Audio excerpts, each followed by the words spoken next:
Brittany, Mia, and Luna lay frozen in their beds, their small bodies trembling as their father approached. He would sit on the edge of Brittany's bed first, running his coarse fingers through her hair. "You are my favorite," he would murmur, his breath hot against her skin.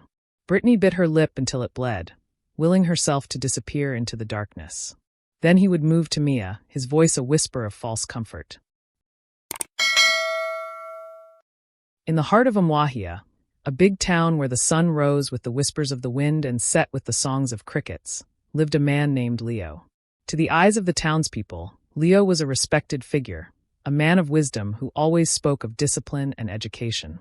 He walked with the dignity of an elder, his voice a commanding presence at community gatherings, and his advice sought by many. But behind the closed doors of his compound, beneath the shadows of silence, lay a darkness unspeakable. Leo was the father of 3 daughters, Brittany, Mia, and Luna. His wife, Ava, was a devoted mother, gentle as the morning breeze, unaware of the horrors that festered in the very home she nurtured with love. She spent her days ensuring the girls were fed, their clothes clean, their schoolwork complete, and their hearts filled with warmth. She was the embodiment of a loving mother, but even love could not shield her daughters from the beast that lurked within their home. Leo, who was supposed to be the protector of his daughters, became their nightmare. When the moon sat high in the sky and the world outside was at peace, he would creep into their rooms and shatter their innocence. The creaking of the wooden floorboards became a sound of terror, the faint scent of his cologne a warning of impending doom. Brittany, Mia, and Luna lay frozen in their beds, their small bodies trembling as their father approached. He would sit on the edge of Brittany's bed first, running his coarse fingers through her hair. "You are my favorite," he would murmur, his breath hot against her skin. Brittany bit her lip until it bled, willing herself to disappear into the darkness. Then he would move to Mia, his voice a whisper of false comfort. Luna, too young to fully understand but old enough to feel terror, hid beneath the covers, praying he would not turn his attention to her. "If you ever tell anyone, I will stop sending you to school," he would whisper, his voice laced with cruelty. Brittany, the eldest, knew what education meant to them. It was their only hope, the only way they could dream of leaving behind the suffocating walls of their home. Mia, always the most outspoken among them, bit her tongue in fear, her spirit dimming a little more each night. Luna, the youngest, clung to her sisters, too young to fully grasp the horror, but old enough to feel its weight crushing her tiny soul. Their silence was not consent, it was desperation. But Leo did not stop at physical abuse. He would force them to take strange pills, claiming they were vitamins to keep them strong. The girls, too afraid to question, swallowed them, never realizing the danger they ingested. Brittany, who was beginning to understand more than her father believed, kept the pills hidden beneath her mattress, her mind racing with questions she had no answers to. Outside their home, the world carried on as if nothing was amiss. The market women gossiped under the mango trees, the children laughed as they played by the stream, and the elders sat in the village square, telling stories of the past. No one knew of the storm that raged within Leo's house. Ava, ever the doting mother, noticed the shadows in her daughter's eyes, the way Brittany flinched at the sound of footsteps, how Mia no longer met anyone's gaze, and how Luna clung to her mother longer than usual. But every time she asked what was wrong, she was met with silence, with forced smiles that never reached their eyes. "Are you sure you are okay, my daughters?" she would ask. "Yes, Mama," they would whisper in unison, their voices barely above a breath. The walls of their home bore witness to their suffering, the night winds carried their muffled sobs, but no one else heard. No one else knew. But secrets, no matter how deeply buried, have a way of clawing their way to the surface. One fateful evening, Brittany found the courage to scribble a note on a scrap of paper. Her hands trembled as she folded it and slipped it into the book bag of her best friend, Amara. It was a plea, a cry for help written in the smallest of words. "Help us." The note was the beginning of something bigger, a flicker of light in the overwhelming darkness. And in the heart of Umuahia, where the sun rose with the whispers of the wind and set with the songs of crickets, the truth was finally beginning to stir. One fateful afternoon, during a school debate, Brittany collapsed in the middle of her speech. The school nurse rushed to her aid, and after a thorough examination, the truth began to unfold. The nurse's trained eyes saw signs of abuse, the damage that could no longer be hidden. The school authorities intervened, calling in the village elders and the local authorities. The news spread like wildfire. Ava, devastated and heartbroken, confronted her daughters. Trembling, they finally revealed the horrors they had endured for years. The rage in Ava's heart burned hotter than the sun.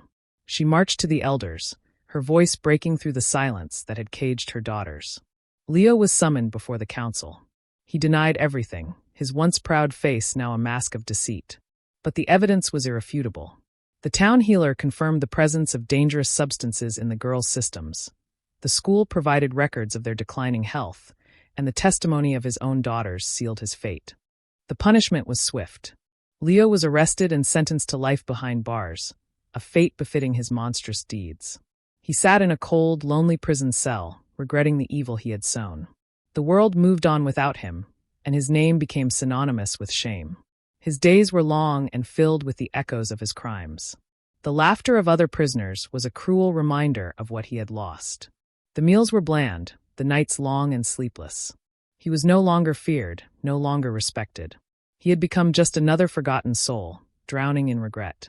Meanwhile, Ava, now aware, poured her heart into healing her daughters. She found solace in their presence, in their small moments of joy, and in the collective will to reclaim their lives. She dedicated herself to ensuring their future was no longer tainted by the past. The village women stood by her side, offering support, breaking the culture of silence that had allowed such evil to fester. The girls, though scarred, found strength in each other and the love of their mother. Brittany, once quiet and reserved, became a fierce advocate for justice. Mia, who had lost faith in kindness, slowly learned to trust again. Luna, still full of fire, sought out ways to turn her pain into power. They continued their education, refusing to let their past define them. Each success was a testament to their resilience, a victory over the darkness that had once suffocated them. As they walked through their village, heads held high, they became living proof that strength could rise from suffering, that courage could shatter the chains of silence. Years passed, and the three sisters blossomed into strong, successful women. Brittany became a renowned lawyer, dedicating her life to defending the defenseless. Mia, with a heart for justice, worked with international organizations fighting for the rights of young girls. Luna, the youngest, used her voice as an investigative journalist, exposing evils hidden in the corners of society. They became wealthy, respected, and powerful. Their success was their revenge against the darkness that once sought to consume them. They built schools, shelters, and support networks for abused women and children, ensuring that no girl in their community would suffer as they had. Meanwhile, in his prison cell, Leo wasted away, haunted by the ghosts of his past. He watched from a distance as his daughters became the kind of people he had tried to silence. He had lost everything, his family, his freedom, and his dignity. The regret clawed at his soul, but it was too late. As the years passed, the sisters' fame and influence grew. Brittany was recognized internationally for her legal work, securing justice for thousands. Mia traveled across continents, rescuing young girls from the grips of abuse. Luna's journalism uncovered corruption and oppression, forcing change at the highest levels of government. One day they received news. Their father was dying. The prison authorities had sent word that Leo, now a frail old man, had begged to see his daughters one last time. After much deliberation, they decided to visit him. Not for reconciliation, but to show him that despite everything he had done, they had risen above him. As they entered the prison, they saw him, a shadow of the man he once was. His once dominant presence was now reduced to a frail, broken body hunched in regret. Tears welled in his eyes as he saw them, successful, elegant, untouchable. "My daughters," he whispered, his voice weak and shaking. "Forgive me." Brittany spoke first. "Forgive you? You stole our childhood, our innocence. But you did not break us. We are stronger without you." Mia added, "We came not for you, but for ourselves, to close this chapter."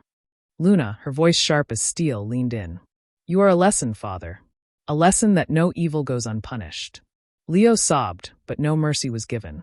As they turned to leave, they left behind a man consumed by regret, a man who had lost everything. The story of Brittany, Mia, and Luna became a lesson for generations. No longer would silence protect the wicked. No longer would fear chain the innocent. In the village of Umuahia, a new dawn arose, a dawn where darkness had no place to hide. And so, the wind carried their story across the land, a reminder that evil thrives in silence but crumbles when voices unite against it.